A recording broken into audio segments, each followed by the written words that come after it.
Graça e paz da parte do nosso Deus nessa manhã, logo nas primeiras horas, quando nós vemos o sol despontar no horizonte, os seus raios começam a entrar dentro da nossa casa, é um convite de Deus para que nós possamos nos voltar para Ele com palavras, com ações de gratidão.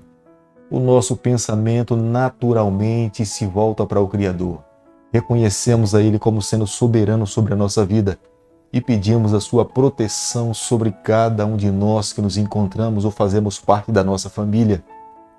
Enquanto a cidade se levanta bruscamente, vai em busca do pão de cada dia, vai em busca dos seus afazeres, nós reconhecemos que há um Senhor soberano, há um Deus que é criador de todas as coisas e nós não podemos sair sem primeiramente pedir a sua bênção.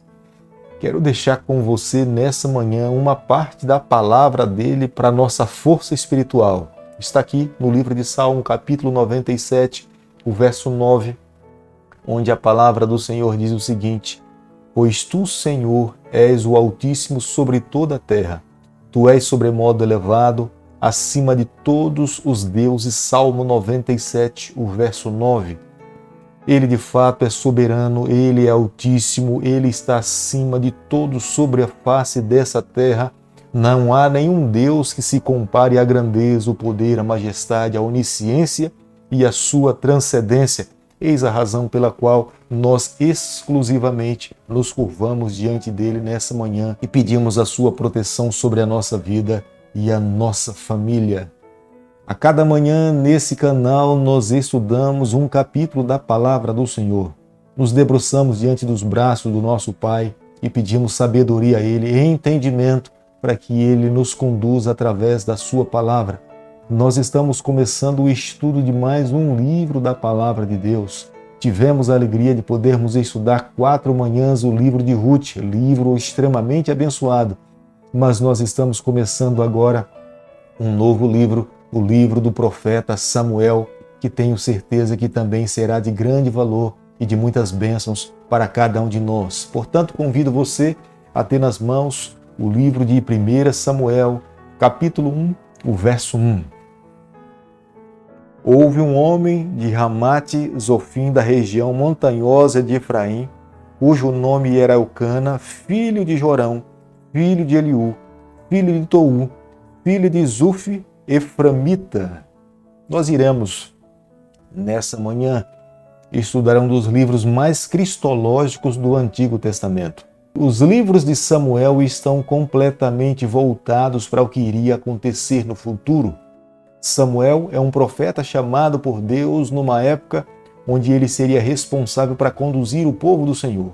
Ele teria nas mãos a responsabilidade de ouvir de Deus e transmitir para o povo do Senhor qual era a vontade de Deus para a sua vida. Mas Samuel também tinha nas mãos a responsabilidade de preparar o caminho para que o Messias pudesse vir resgatar o seu povo e trazer a salvação para aqueles que crescem na pessoa de Jesus Cristo. É o profeta Samuel que cria 2 instituições de grande fundamento entre o povo de Deus: a monarquia e o ensino. O reino do rei Davi prefigurava a vinda de Jesus Cristo aqui para essa terra. O versículo 2 do capítulo que nós estamos estudando nessa manhã, a poligamia desqualificava o homem para qualquer atividade religiosa daquela época. Quando nós olhamos para a palavra de Deus, claramente nós entendemos isso. Nós podemos ver antes do pecado entrar no planeta Terra, Deus criou um homem, Deus criou uma mulher, fez o seu casamento e os abençoou para que eles pudessem viver uma vida feliz. Deus exclusivamente entregou ao homem uma esposa, não 2, e Deus queria que fosse assim para sempre. Mas quando nós olhamos para as páginas da Bíblia e vemos que quando o pecado infectou o ser humano, automaticamente o ser humano se tornou degradante, o ser humano se tornou vulnerável às tendências pecaminosas da carne. E no livro de 1 Samuel nós nos deparamos com um homem chamado Eucana, que ele possuía 2 esposas, uma chamada Ana e a outra chamada Penina. Eucana era um homem de princípios. A Bíblia nos deixa claro que anualmente Eucana ia ao santuário oferecer sacrifícios ao Senhor.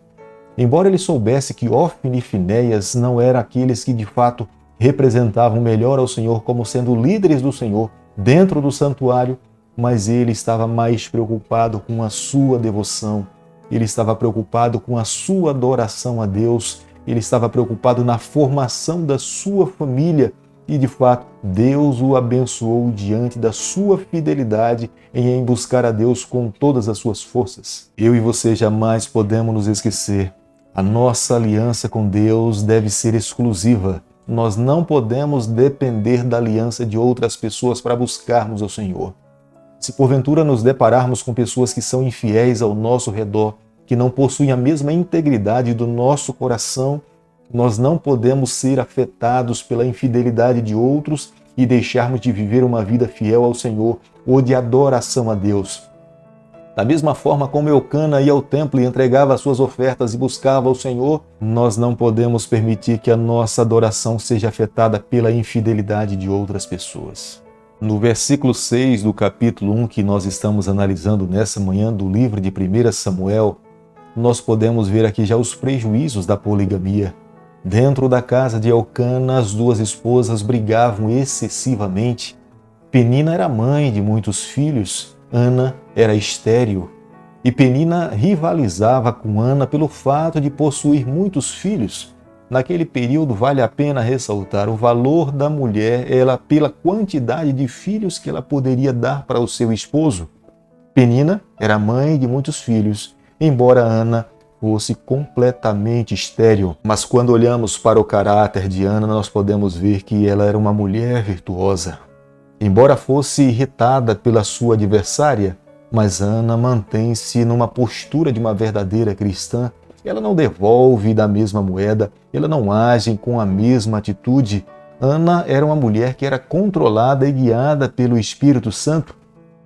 Embora fosse atormentada por Penina, mas a sua vida espiritual estava acima das lutas e das batalhas dessa terra.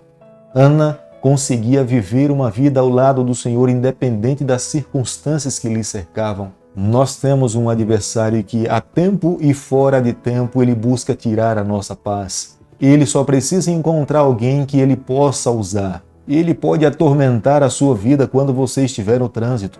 Ele pode atormentar a tua vida quando você estiver na faculdade. Ele pode atormentar a sua vida quando você estiver no seu trabalho. Ele pode fazer isso até no círculo familiar, como nós podemos ver aqui o exemplo de Ana. Mas Ana era uma mulher que vivia no Espírito 24 horas. As palavras de Penina não lhe tiravam de uma vida serena, tranquila e confiante no Senhor. 1 Samuel, capítulo 1, verso 11, a palavra do Senhor diz o seguinte: E fez um voto dizendo: Senhor dos exércitos, se benignamente atentares para a aflição da tua serva, e de mim te lembrares, e da tua serva não te esqueceres, e lhe deres um filho varão ao Senhor, o darei por todos os dias da sua vida, e sobre a sua cabeça não passará navalha. O fato é que Deus jamais tinha se esquecido da sua serva Ana. É claro que nos planos de Deus ele esperava o momento certo para abençoar a sua filha. Embora Ana não soubesse disso, mas ela não perde a sua fé de viver uma vida confiante no Senhor. Se o Senhor quisesse ter-lhe abençoado ou agraciado para que ela se tornasse mãe, Deus já poderia ter feito, mas Deus estava esperando o momento certo para responder à oração de Ana, e Ana se coloca numa posição como sendo uma serva fiel. Ela não desiste, ela não desanima, ela não fecha os seus olhos da fé, pelo contrário, ela se mantém fixada na pessoa de Cristo e Deus, no momento certo, ouve a sua oração. Nos dias em que nós estamos vivendo, orar me parece que se tornou ultrapassado, foge os limites da ciência, foge os limites da lógica, porque quando Deus age, a ciência não consegue comprovar, e foi o que aconteceu com a vida de Ana. Mas eu convido você nessa manhã, nós jamais deveríamos deixar de ter uma vida de oração ao Senhor. Milagres não se explicam, milagres se aceitam. E o que eu e você temos recebido na nossa vida não tem explicação, mas nós precisamos a cada dia continuar crendo que temos um Deus que vela por nós, que ouve as nossas preces, e Ele nos responde porque nos ama, e um dia é a razão pela qual Ele vai voltar aqui a essa terra para buscar os seus filhos. Elias, sentado à porta do templo, vendo Ana debruçada sobre o altar, chorando, pedindo a Deus a bênção sobre a sua vida, renovando com Deus o seu voto de entregar a sua criança após o nascimento, Eli acredita que Ana estivesse embriagada. E Eli a repreende porque ela estava balbuciando as palavras diante das lágrimas que ela estava derramando diante do altar. Mas ela se volta para Eli e fala que ela não estava embriagada. As palavras do sacerdote Eli para Ana é: vai em paz. A paz que Deus nos oferece, a paz que é proferida pelos lábios do sacerdote Eli, independe se nós estamos vivendo ou se nós estamos num campo de batalha, independe das lutas que nos cercam ao nosso redor. A paz que provém do céu, nós podemos estar em qualquer ambiente de guerra, mas tendo a certeza que Deus está ao nosso lado, o nosso coração é tomado de paz, o nosso coração é tomado de uma segurança, o nosso coração é invadido por uma auréola celestial que nos assegura de que Deus está ouvindo a nossa prece e no momento de Deus e no tempo de Deus, Ele vai responder a nossa oração. E foi essa paz que invadiu o coração de Ana e fez ela se levantar e voltar para sua casa na certeza da bênção de Deus sobre a sua vida. Passaram-se 9 meses. Ana volta para o tabernáculo para agradecer a Deus pela bênção recebida e ela coloca o nome do seu filho Samuel. O significado desse nome, ele é Deus. Ana estava colocando esse nome porque ela entendia que a bênção que ela tinha recebido tinha provindo das mãos do Criador. É impressionante porque quando nós olhamos para as genealogias, nós podemos ver que Samuel provém de uma linhagem de Coré. E nós sabemos quão mal fez Coré para o povo do Senhor, mas aqui fica evidente para nós que os filhos não pagam pelos erros dos seus pais. Cada um, de fato, terá que dar contas diante de Deus, diante dos erros que cometeu nessa vida. De repente, um filho poderá pagar até pelas consequências dos erros dos seus antepassados, mas pelos pecados em si mesmo, cada um terá que dar conta dos erros que cometeu diante do Senhor sob a face dessa terra. Como nós podemos ver no verso 22 do capítulo que nós estamos estudando, Ana cumpriu com a sua palavra. Era o seu filho primogênito, era o seu filho querido. Ela desejava mantê-lo por toda a vida, mas ela tinha assumido um compromisso com o Senhor. E ela sabia da responsabilidade de assumir um compromisso com o Senhor. Ela teria que devolver a sua criança a Deus como ela tinha de fato prometido ao Senhor. E naquele período as hebreias desmamavam seus filhos com 3 ou 4 anos. Mas quando nós olhamos os livros daquele período, nós podemos ver que Ana levou o pequeno Samuel para entregar para viver para Deus no santuário numa faixa etária de 6 a 7 anos de idade. Samuel viveu como um nazireu de Deus. Samuel não podia tomar bebida alcoólica. Samuel não poderia tocar em cadáveres. Samuel não poderia cortar o seu cabelo. Samuel, na verdade, deveria viver exclusivamente para o Senhor. Como nós podemos ver no verso 23 do capítulo que nós estamos estudando nessa manhã, Eucana, que era o pai de Samuel, concordou completamente com o voto da sua esposa Ana em entregar o pequeno Samuel para viver dentro do santuário. Embora Eucana soubesse que era o maior desejo da vida da sua esposa Ana ter uma criança, mas ele reconhecia que a vida de Ana estava completamente submissa à vontade de Deus e ele jamais poderia impedir um voto que ela tinha tomado pessoalmente ao lado do Senhor.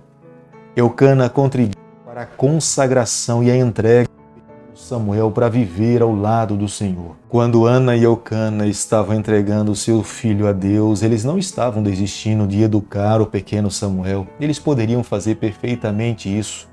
Mas eles sabiam que nas mãos de Deus, Deus iria abençoar de uma forma grandiosa. Era o bem mais precioso que eles tinham recebido. Portanto, eles estavam colocando nas mãos do Criador para que pudesse viver ao lado do Senhor. A entrega de Samuel a Deus é a expressão mais clara de como nós precisamos devolver as nossas ofertas ao Senhor. É um reconhecimento que todas as coisas provêm das mãos do Criador. Nós não poderíamos colocar em mãos mais seguras do que nas mãos daquele que um dia nos abençoou. E era isso que Eucana estavam fazendo com a sua pequena criança. No versículo 7 do capítulo que nós temos estudado nessa manhã, veja as convicções de Ana. Ela fala que o pequeno Samuel é resultado das suas orações. Como é imprescindível na vida cristã nós termos a certeza que as bênçãos que nós temos recebido provêm das mãos do Criador. Esta era a maior garantia de felicidade para a vida de Ana. Ela sabia que a sua criança era resultado das mãos do Criador sobre a sua vida. Deus tinha lhe agraciado, o Eterno tinha saído do seu trono, tinha lhe visitado e tinha lhe feito uma mãe fértil. Se não fosse a mão do Eterno, nenhum médico, ninguém poderia lhe fazer alguma coisa. Mas era a razão pela qual, nesse momento, no verso 27, ela fala: por aquela criança ela tinha orado e por essa razão ela estava cumprindo o seu voto, colocando nas mãos do Senhor. Querido amigo, ao concluirmos nessa manhã o capítulo 1 do livro de 1 Samuel, nós precisamos guardar no nosso coração algumas verdades. Tenho certeza que Deus, e através do Espírito Santo, vai colocar outras verdades no seu coração, mas me permita dizer para você, a primeira verdade que extraio nessa manhã da palavra de Deus é que Deus não desampara os seus filhos. Quando nós escolhemos chorar as nossas lágrimas nos braços do Senhor, é Ele mesmo que nos consola, é Ele mesmo que nos entusiasma a cada dia vivermos um dia de cada vez. Da mesma forma como Deus fez com que Ana vivesse uma vida resiliente dentro de uma casa onde ela era atormentada pela sua adversária, Deus pode fazer você também viver uma vida resiliente, uma vida vitoriosa pela fé, confiante no Senhor, se você hoje escolher se colocar nas mãos de Deus e amá-lo com todas as suas forças. Jamais se esqueça, nós precisamos colocar nas mãos de Deus aquilo que nós temos de melhor. O que Deus nos abençoa como sendo o melhor, nós precisamos colocar nas mãos do Senhor. Há quantas pessoas que querem colocar nas mãos de Deus aquilo que não mais lhe serve, não mais lhe presta. Mas não é essa a proposta do Senhor. A proposta do céu é que nós coloquemos nas mãos do Senhor aquilo que de fato é de maior valor para a nossa vida. E foi o que Ana fez. Por isso que Samuel se tornou o que se tornou. Creio que nessa manhã, ao terminarmos aqui, nós precisamos pedir a Deus que nos tome nas suas mãos, que abençoe a nossa família, que santifique os nossos filhos, que eles sejam ensinados pelos céus, para que eles alcancem os seus objetivos, os seus sonhos, porque nós sabemos uma coisa: quando os nossos filhos vivem uma vida feliz, nós que somos pais vivemos uma vida feliz. Mas quando eles não estão vivendo uma vida feliz, nós também reconhecemos que nós somos uma extensão da vida deles. Por isso que nesse momento nós temos que seguir restritamente o que a palavra de Deus pede para que nós possamos fazer, para que nessa terra nós possamos viver um pedacinho do céu. Querido Pai, nas Tuas mãos nessa manhã nós nos colocamos, reconhecemos as nossas falhas. Por favor, Senhor, nos abençoa, guia a nossa vida, guia a nossa família, nos prepara para que nós possamos nos encontrar com o Senhor. É o nosso pedido, é a nossa oração e nós fazemos em nome de Jesus. Que o Senhor te abençoe e te guarde, que Ele faça resplandecer o seu rosto sobre você, que Ele tenha misericórdia de você, que sobre você nessa manhã Ele levante o seu rosto e conceda a sua paz em nome de Jesus.